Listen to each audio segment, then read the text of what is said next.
Welcome to the Slop Temple. We pray this video helps.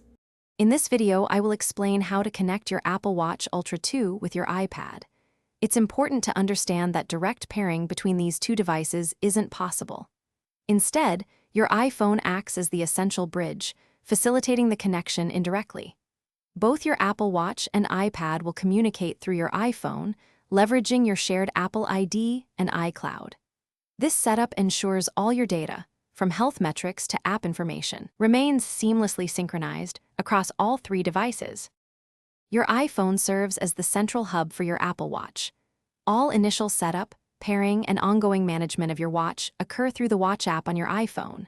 Data, such as your daily activity rings, heart rate, and workout information, flows from your watch to your iPhone.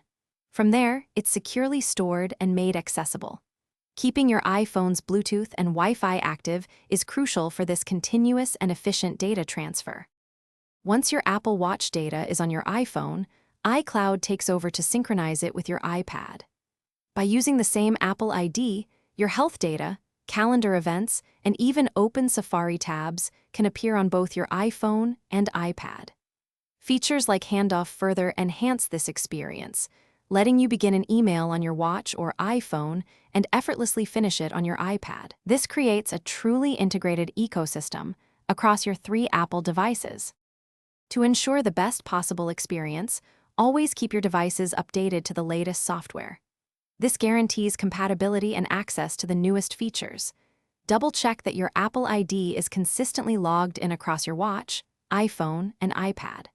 Finally, take a moment to review your iCloud settings on both your iPhone and iPad.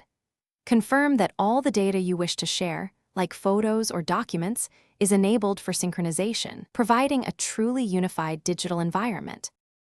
Thanks for watching. Consider subscribing if we helped you.